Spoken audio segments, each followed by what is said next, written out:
नमस्कार दोस्तों, बहुत बहुत स्वागत है आप सभी का नॉलेज विला के ऑफिशियल यूट्यूब चैनल में। आ जाइए दोस्तों, सभी लोग जुड़ जाइए जो है, और सभी लोग जो है यहाँ पर हम लोग करंट अफेयर इस सेशन में पढ़ने वाले हैं। और डेली करंट अफेयर की ये जो सीरीज है हम लगातार लेकर के आप लोगों के सामने आने वाले हैं। तो इसी तरह से आप लोग वीडियो को लाइक करते रहिए और चैनल को सब्सक्राइब करें यदि अभी तक आपने नहीं किया है। और बढ़ते हैं अपनी आज की पहली न्यूज पर, बात करते हैं। पहली खबर क्या है, देखिए यहाँ पर आपको दिख रहा होगा कि भूगोल यानी कि ज्योग्राफी सब्जेक्ट से संबंधित आपकी ये जो आपकी आज की न्यूज है ज्योग्राफी से संबंधित है। तो पहली यहां पर ये देखिए कि ये आखिर क्या विषय है। इसका विषय ज्योग्राफी है। और यहां पर देखिए एक तूफान आया है, तूफान यानी कि चक्रवात आया है बंगाल की खाड़ी में। बंगाल की खाड़ी के बेसिन में चक्रवाती तूफान मिचोंग आने वाला है। अब इस तूफान का यानी कि इस चक्रवात का नाम क्या है? मिचोंग नाम है भैया, मिचोंग नाम से। इतने अटपटे नाम जो हैं, ये खतरनाक नाम देता कौन है आखिर? इनके बारे में भी हम लोग यहाँ पर बात करने वाले हैं। पहले इसके बारे में देख लें कि ये कहाँ आया है और कितने मात्रा में जो है नुकसान करेगा और किन किन एरिया पर नुकसान पहुंचाएगा, उनको देख लेते हैं। देखिए यहाँ पर चक्रवाती तूफान मिचोंग जो है भैया, ये बंगाल की खाड़ी में इस साल का चौथा और भारतीय जल निकायों में 6वें नंबर का तूफान है। जो आपका ये उष्ण कटिबंधीय चक्रवात आया है बंगाल की खाड़ी में, इस साल के चौथे नंबर का यहाँ पर आने वाला तूफान है, यानी कि चक्रवाती तूफान है। और भारतीय जल निकाय में अगर हम बात करें तो 6वें नंबर का तूफान है इस साल का, इस साल मतलब 2023 का। क्लियर? अब ये नाम हम आपको यहाँ पर बता दें, नाम किसने दिया है। इसका नामकरण अगर हम बात करें, नामकरण की बात करें तो ये नामकरण आपका किया है म्यांमार ने।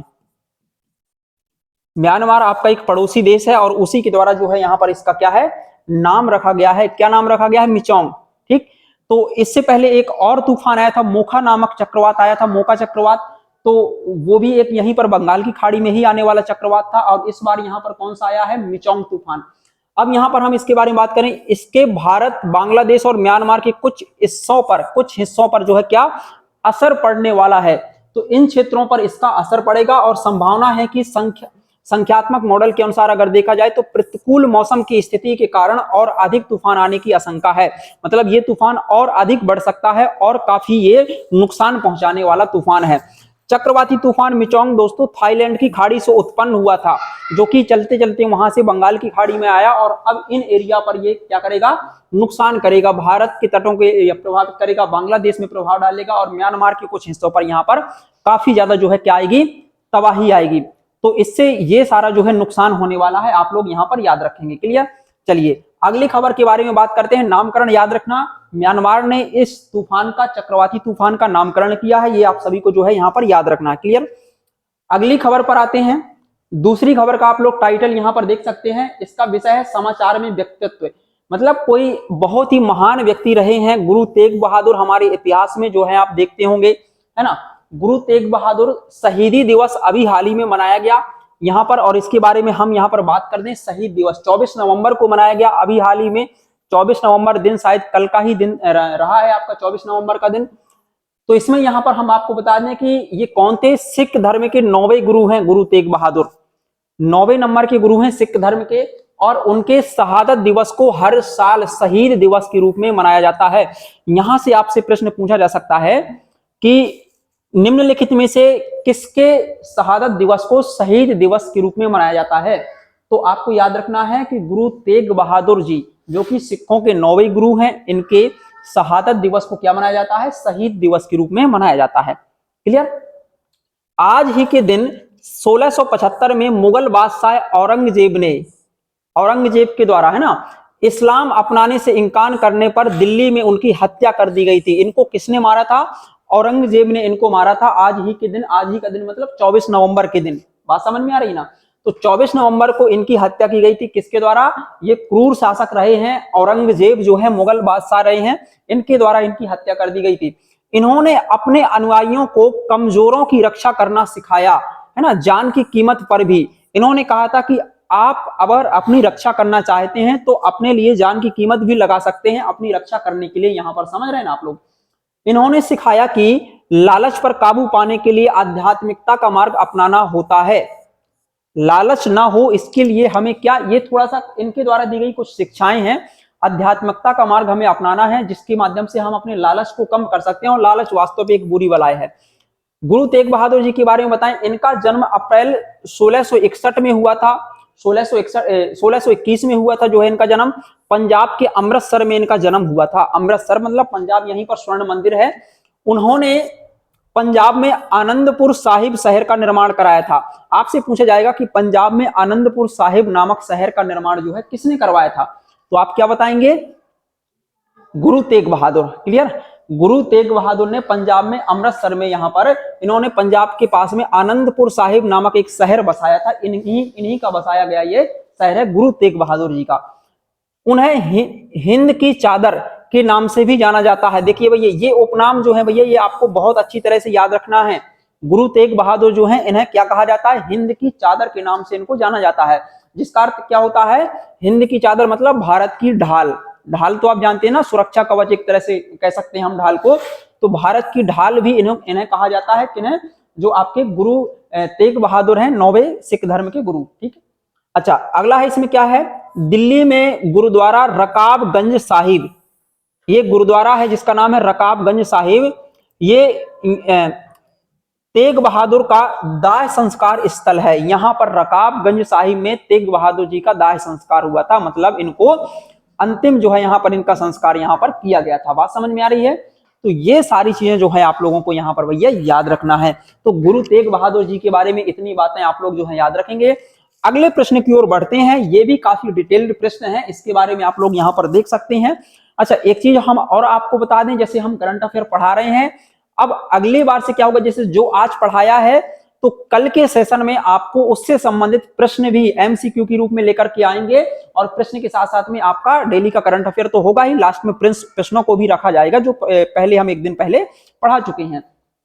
विषय इसका क्या है? गुजरात से संबंधित यहाँ पर एक न्यूज निकल करके आ रही है, गुजरात राज्य से संबंधित है। यहाँ पर आप देख सकते हैं। देखिए भैया, यहाँ पर क्या न्यूज निकल करके आई है? अहमदाबाद में 2 दिवसीय वैश्विक मत्स्य पालन सम्मेलन भारत, है ना, भारत के 2023 के दौरान मुख्यमंत्री भूपेंद्र पटेल ने, है ना, घोल मछली को गुजरात की राज्य मछली घोषित किया है। देखिए यहाँ पर टाइटल में भी आप देख सकते हैं, गुजरात राज्य की जो है राजकीय मछली किसको घोषित किया गया है? तो यहाँ पर एक मछली है जो है राजकीय मछली इन्होंने घोषित किया है, और उस मछली का नाम है घोल मछली। ठीक है, ये एक मछली की प्रजाति है और उसी को राज्य मछली यहाँ पर दर्जा दिया गया है। ये काफी बड़ी खबर है गुजरात के लिए और संपूर्ण भारत के लिए जो है। देखिए, घोल मछली भारत में पाई जाने वाली सबसे बड़ी मछली में से एक है। भारत में या दुनिया में अगर देखें तो सबसे बड़ी मछली में से, जैसे ब्लू व्हेल है, शार्क व्हेल, ये काफी सारी बड़ी मछलियां जो है पाई जाती हैं, उनमें से एक ये भी मछली है, काफी बड़ी मछली है जो कि भारत में पाई जाती है, घोल मछली। क्लियर? अब देखिए यहाँ पर यह मछली गुजरात और महाराष्ट्र के समुद्री इलाकों में पाई जाती है। गुजरात और महाराष्ट्र के पास में जो समुद्र है ना, वहां पर यह मछली पाई जाती है। यह मछली अपने मांस और एयर ब्लैडर के लिए मूल्यवान और लोकप्रिय है। लोग इसका मांस बहुत खाना पसंद करते हैं भैया। क्लियर ना? तो ये सारी चीजें आपको याद रखना। घोल मछली का उपयोग बियर और वाइन बनाने के लिए किया जाता है। भैया देखो, बहुत मतलब खतरनाक मछली है। इसका उपयोग बियर बनाने में भी किया जाता है, और वाइन जैसी शराब वगैरह बनती हैं तो इसमें इसका उपयोग किया जाता है। और इसके एयर ब्लैडर का उपयोग फार्मास्यूटिकल्स में किया जाता है। कहने का मतलब हुआ कि ये काफी दुर्लभ मछली है। इसके जो है अंगों का प्रयोग बहुत ज्यादा होता है। इस मछली से काफी सारे यहाँ पर ड्रिंक बनाए जाते हैं, जैसे बियर, वाइन, और इसका जो एयर ब्लैडर होता है इसका उपयोग फार्मास्यूटिकल्स मतलब दवाइयों के निर्माण में किया जाता है। क्लियर? तो ये मछली है घोल मछली। अब हालांकि आपको नाम तो याद हो ही जाएगा कि अभी हाल ही में जो है गुजरात ने किस मछली को राज मछली का दर्जा दिया है। तो यहाँ पर मछली की प्रजाति का नाम है घोल मछली। और देखिए, घोल मछली का मांस और एयर ब्लैडर जो है अलग अलग बेचे जाते हैं। इनकी भाई इनसे सामान बनता है, चीजें बनती हैं, दवाइयां बनती हैं, है ना, यहाँ पर ड्रिंक जो सारी चीजें बनती हैं, तो इसका मतलब अलग अलग तो इनको बेचा ही जाएगा। एयर ब्लैडर मुंबई से निर्यात किया जाता है। ये अदर कंट्री को भी भेजा जाता है, खास करके यूरोपीय देशों में इसकी मांग बहुत ज्यादा है। यूरोपीय कंट्रियों में जहां पर बियर और वाइन का ज्यादा वहां पर कल्चर है, ऐसे देशों में इस मछली का जो है एयर ब्लैडर और इसके साथ साथ में इसका पूरा जो है शरीर जो है यहाँ पर बेचा जाता है। घोल मछली की लंबाई लगभग 1.5 मीटर होती है। 1.5 मीटर के आसपास इसकी लंबाई होती है। घोल मछली जितनी लंबी होगी उसकी कीमत ही उतनी अधिक होती है। आप सोचिए, ये मछली प्रति यूनिट लंबाई वाली घोल मछली की कीमत 5 लाख रुपए तक होती है एक मछली की। अगर बड़ी से बड़ी मछली है, लगभग 1.5 मीटर के आसपास लंबाई है, तो 5 लाख रुपए तक की मछली, भैया मछली पालन करो ऐसी वाली मछलियों का, वो भी समझ रहे हैं ना आप लोग। तो ये सारी चीजें हैं, बहुत महत्वपूर्ण है घोल मछली, ये आपको न्यूज जो है याद रखना चाहिए। आप सभी को पीडीएफ भी प्रोवाइड करवा दी जाएगी। क्लियर, चलिए आगे बढ़े। हाँ भैया देखिए यहाँ पर अगली खबर है जो है आप लोगों के लिए निकल करके आ रही है। अगली खबर क्या लिखा है यहाँ पर, विषय है इसका, आप यहाँ पर विषय देख सकते हैं।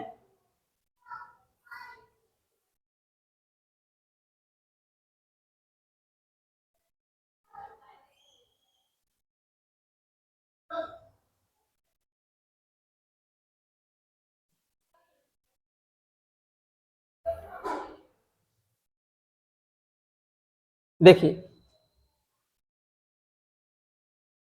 ये रहा, यहां पर आप देखिए इसका विषय क्या है, समझौता ज्ञापन या फिर समझौते। जो यहां पर अभी रिसेंटली कुछ समझौते हुए हैं उनकी बातें बता रहे हैं। देखिए एक संस्था भैया, एक विभाग है, सामाजिक न्याय और अधिकारिता मंत्रालय के अंतर्गत अधिकारिता विभाग आता है, सामाजिक न्याय और अधिकारिता विभाग। और इसके साथ साथ में इंटरनेशनल सोसाइटी फॉर कृष्णा कंसंसेशन है ना, इस्कॉन जिसको कहते हैं, इसके बीच में एक समझौता ज्ञापन पर हस्ताक्षर हुआ है दो संस्थाओं के बीच में। एक तो है सामाजिक न्याय और अधिकारिता विभाग और दूसरा इंटरनेशनल सोसाइटी फॉर कृष्णा कंसंसनेस, ठीक है, इसके बीच में एक समझौता हुआ है। अब इसके बारे में देखिए क्या समझौता हुआ है। सामाजिक न्याय और अधिकारिता विभाग ये क्या है, इसकी स्थापना कब हुई थी, क्लियर, तो इनके बारे में सारी चीजें देखिए। ये समझौता जो हुआ है नशीली दवाओं के दुरुपयोग से, भाई बहुत सारी ऐसी नशीली दवाएं हैं जो कि अच्छे उद्देश्य से बनाई गई हैं, लेकिन क्या है लोग इनका उपयोग जो करते हैं वो बहुत गलत उपयोग करते हैं, ठीक है ना, उपयोग इनका गलत किया जाता है, यहां पर ध्यान देना। तो इसीलिए नशीली दवाओं के दुरुपयोग से निपटने की दिशा में एक महत्वपूर्ण कदम उठाते हुए 23 नवंबर को नई दिल्ली में नशा मुक्त भारत अभियान के तहत दोनों के बीच में एक समझौते ज्ञापन पर हस्ताक्षर हुआ नशा मुक्त भारत बनाने के लिए। अभी हम आपको बताएंगे कि नशा मुक्त भारत अभियान जो है कब से प्रारंभ हुआ था भारत के अंदर नशा मुक्त भारत बनाने के लिए। इस पहल का उद्देश्य क्या है, प्रधानमंत्री मोदी के पदार्थ मुक्त है ना, मतलब कि नशीले पदार्थ मुक्त भारत के दृष्टिकोण के अनुरूप विशेष रूप से युवाओं के बीच में नशीली दवाओं के उपयोग को रोकने के लिए प्रयास यहां पर किए गए। क्लियर, अब यहां पर और देखिए यहां पर थोड़ा सा और क्या है, और यहां पर चीजों को देखते जाइए। इसके बाद यहां पर देखिए 15 अगस्त, ये महत्वपूर्ण है आप लोगों के लिए, ये चीज आप नोट कर सकते हैं अगर पीडीएफ से आप लोग पढ़ रहे हैं ना। 15 अगस्त 2020 को सामाजिक न्याय और अधिकारिता मंत्रालय ने नशा मुक्त भारत अभियान शुरू किया था। तो आपसे प्रश्न पूछा जाएगा कि नशा मुक्त भारत अभियान जो है किस मंत्रालय के द्वारा चालू किया गया, नशा मुक्त भारत अभियान निम्नलिखित में से किस मंत्रालय ने प्रारंभ किया। तो देखिए सामाजिक न्याय और अधिकारिता मंत्रालय के द्वारा जो है यह प्रारंभ किया गया। आप लोग इसको यहां पर जो है याद रख सकते हैं, ठीक है ना, इसको जो है यहां पर आप लोग याद रखेंगे। क्लियर, और आगे देखिए अभियान का उद्देश्य क्या है भैया, अभियान का उद्देश्य देखिए, अभियान का उद्देश्य उच्च शिक्षा संस्थानों, विश्वविद्यालय परिसर है ना और स्कूलों पर विशेष ध्यान देने के साथ साथ युवाओं में मादक द्रव्यों के सेवन के दुष्प्रभावों के बारे में जागरूकता फैलाना, इसका क्या है भैया यहाँ पर जो है उद्देश्य रखा गया है। क्लियर, ये सारी बातें जो है आपको यहाँ पर याद रखना है। क्लियर, चलिए अगला देखिए, यहीं पर इसी में यहाँ पर लिखा हुआ है राष्ट्रीय सेवा योजना और नेहरू युवा केंद्र संगठन सहित युवा संगठनों के माध्यम से बहुआयामी दृष्टिकोण के साथ साथ में अभियान के तहत 10 करोड़ से अधिक व्यक्तियों तक पहुंचाया गया है इसको, है ना, मतलब जागरूकता फैलाना है युवाओं में, जो आजकल बहुत ही ज्यादा मादक पदार्थों का यानी कि नशीली दवाओं का सेवन नशा करने के लिए जो किया जाता है। हालांकि नशीली दवाएं हैं, जैसे आप लोग देख सकते हैं कि खांसी की एक है ना, खांसी की एक दवा चली थी, उसका नाम था कोरेक्स। कोरेक्स में काफी ज्यादा अल्कोहल की मात्रा होने के कारण उस पर बैन लगाया गया, लेकिन आजकल इलीगल जो है कोरेक्स आपको मिल सकती है और उसके माध्यम से बहुत सारे भारत के युवा जो है नशा करने का काम करते हैं। ये सस्ते नशे कहलाते हैं ना भाई। जैसे आप सोच लीजिए 70 रुपए के आसपास एक आपको पौवा मिलेगा देसी दारू का, समझ रहे हैं ना बात को, और वहीं 50-60 रुपए में जो है कोरेक्स मिल जाती थी, तो लोग नशा इसमें बराबर होता था, तो इसलिए लोग इसका सेवन करते थे, कम रुपए लगते थे, जो गांव के लोग हैं, जो मजदूर लोग हैं ऐसे में, लेकिन उनका लॉन्ग टर्म में स्वास्थ्य भी बहुत ज्यादा खराब होता था सस्ते के चक्कर में, तो इसलिए इस पर पूर्णतः बैन लगाया गया जो कोरेक्स थी, और उसके स्थान पर फिर दूसरी दवाओं को प्रयोग किया जाने लगा खांसी की जगह पर, खांसी के इलाज के लिए, ठीक है। तो ये यहाँ पर कुल मिलाकर के सामाजिक न्याय और अधिकारिता विभाग की एक पहल है, उन्होंने जो है एक आदर्श संस्था के साथ में समझौता किया है। क्लियर, तो ये सारी बातें आपको ध्यान रखना है। अगली खबर है आपके सामने, देखिए यहां पर आपका लिखा बहुत ही महत्वपूर्ण भैया खबर है, ये राज्य समाचार तेलंगाना से ये बात निकल कर के आ रही है। देखिए यहां पर दुनिया का पहला 3D प्रिंटेड मंदिर दुनिया का पहला 3D प्रिंटेड मंदिर का अनावरण जो है कहां पर किया गया है? तेलंगाना में किया गया है दुनिया का पहला 3D प्रिंटेड मंदिर। यहां पर देखिए दुनिया का पहला 3D प्रिंटेड मंदिर है, ये कहां पर? सिद्दीपेट जिला है, कहां का? तेलंगाना का सिद्दीपेट जिला। यहाँ के बुरुगुप्पली में स्थित एक अभूतपूर्व संरचना है। संरचना मतलब एक मंदिर बनाया गया है 3D प्रिंट, मतलब ऐसे नहीं बनाया गया ईंटों के माध्यम से, इसका प्रिंट आउट निकाला गया पूरा मंदिर का 3D माध्यम से। ठीक, 3 महीने की 3D प्रिंटिंग प्रक्रिया। कितना समय लगा 3D प्रिंटिंग करने में इस मंदिर को बनाने के लिए? 3 महीना। इसके माध्यम से हासिल इसको किया गया है। अभिनव निर्माण एक महत्वपूर्ण तकनीकी मील का पत्थर है। ये एक प्रकार से अगर देखा जाए तो आगे चल करके भविष्य में जो क्या होगा, भारत में जो मकान है, जिस तरह से मंदिर बन रहे हैं, अभी एक तो प्रयोग हो रहा है, बाद में फिर 3D प्रिंटेड भवन भी निर्माण किए जा सकते हैं। समझ रहे हैं ना आप लोग? 4000 वर्ग फीट में फैला और 35.5 फीट की ऊंचाई पर स्थित इस मंदिर के 3 अलग अलग हिस्से हैं, है ना। विशेष रूप से अगर देखा जाए तो मंदिर में 3 गर्भगृह हैं, 3 अलग अलग हिस्से हैं। गर्भगृह मतलब वो होता है जहां पर मंदिर के अंदर मुख्य देवता की स्थापना की जाती है। ठीक है, प्रत्येक गर्भगृह में एक अलग देवता को यहाँ पर समर्पित किया गया है। क्लियर? ये आपके लिए आज की ये वाली न्यूज थी। अगली बात देखते हैं यहाँ पर, अगली खबर क्या है आप लोगों के लिए। ये आज का अंतिम जो है प्रश्न है यहाँ पर आप लोगों के सामने। यहाँ पर देखिए, यहाँ पर व्यक्तित्व के बारे में चर्चा हो रही है। यहाँ पर देखें अगर हम, सुप्रीम कोर्ट की पहली महिला जज जो है जस्टिस फातिमा बीवी, उनका निधन हो गया है अभी हाल ही में। भैया फातिमा बीवी का निधन हो गया है और इनके बारे में आपने इससे पहले कई बार नाम सुना होगा कि सुप्रीम कोर्ट की पहली महिला जज कौन है? फातिमा बीवी। तो इनका निधन हो चुका है। अब इनके बारे में पढ़िए आप। भारत की सर्वोच्च न्यायालय की पहली महिला न्यायाधीश जस्टिस फातिमा बीवी, इनका 96 वर्ष की आयु में जो है केरल के कोल्लम में निधन हो गया है। केरल में इनका निधन हो गया है फातिमा बीवी का। ठीक है, ये कौन रही है फातिमा बीवी? तो इनका नाम जो फेमस है ज्यादातर वो इसलिए लिया जाता है क्योंकि ये सुप्रीम कोर्ट की कौन है? पहली महिला जज हैं। बात समझ में आ रही ना? उन्हें सार्वजनिक सेवा में उनके योगदान के लिए याद किया जाएगा। वह उच्च न्यायपालिका में मुस्लिम समुदाय से पहली महिला थी। सर्वोच्च न्यायालय में अगर हम देखें सुप्रीम कोर्ट में, तो मुस्लिम समुदाय से पहली महिला रही हैं। जस्टिस बीवी का जन्म कब हुआ था? 1927 में हुआ था, केरल में हुआ था, यहाँ पर इस स्थान पर केरल में। यहाँ पर इनका 1927 में जन्म हुआ और 96 में इनका जो है इनकी डेथ हो चुकी है। वह नवंबर 1950 में एक वकील के रूप में नामांकित हुई थी। 1950 में एक वकील बनी थी और 1974 में जिला और सत्र न्यायाधीश बन गई थी। जैसे हमारे छतरपुर में भी है, हर एक जिले में लगभग होता है कि आपका जिला और सत्र न्यायालय, तो इस तरह से यहाँ पर इसके लिए न्यायाधीश यहाँ पर बन गई थी जिला और सत्र न्यायालय की। क्लियर? वह 1989 में सुप्रीम कोर्ट की जज बनी थी। सुप्रीम कोर्ट की जज कब बनी? 1989 में जज बनी, तो 96 में इनकी मृत्यु हो गई है। 1992 में सेवानिवृत्त हुई, है ना। 96 वर्ष की आयु में इनकी मृत्यु हुई है जो है, और 1989 में जज बनी थी सुप्रीम कोर्ट की। क्लियर? उन्होंने 1993 से 1997 तक राष्ट्रीय मानवाधिकार आयोग के सदस्य के रूप में जो है कार्य किया। मानवाधिकार आयोग जो होता है भैया, उसके सदस्य के रूप में भी ये कार्य कर चुकी हैं। कितने साल तक? यहाँ पर 4 साल तक लगातार इन्होंने लगभग काम किया है। 1997 से 2001 तक तमिलनाडु की राज्यपाल ये रही हैं। क्या रही हैं ये? तमिलनाडु की राज्यपाल। तो आप देखिए, पहले इतनी महान शख्सियत है कि कई सारे पदों की इन्होंने यहाँ पर अपने जीवन में आनंद लिया है, कई सारे पदों पर ये रही हैं। वह केरल प्रभा पुरस्कार, केरल में एक पुरस्कार दिया जाता है केरल प्रभा पुरस्कार, इसकी प्राप्त करता थी। क्लियर?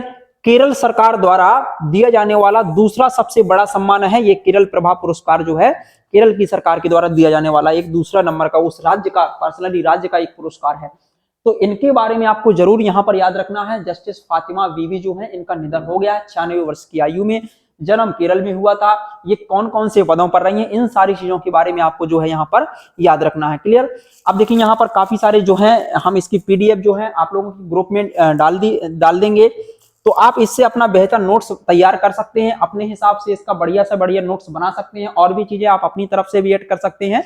करंट अफेयर को इसी तरह से विस्तार में पढ़ेंगे आप, तो थोड़ा सा आगे चल करके लॉन्ग टर्म में आपको बहुत ज्यादा मदद करने वाला है। क्योंकि देखिए, पढ़ रहे हैं अपन लोग करंट अफेयर, लेकिन काफी सारी जीएस यानी है ना कि जो स्टैटिक है वो आपका बहुत स्पीड से कंप्लीट यहाँ पर हो जाएगा। अगर आपने 2-3 महीने लगातार करंट अफेयर पढ़ा और लगातार उससे जुड़े रहे, तो आपको अपने आप में जो है यहाँ पर अमूलचूल परिवर्तन समझ में आएंगे। खुद ही आपको पता चलेगा कि अब हमारा जीएस किस लेवल में तैयार हो रहा है। क्लियर ना?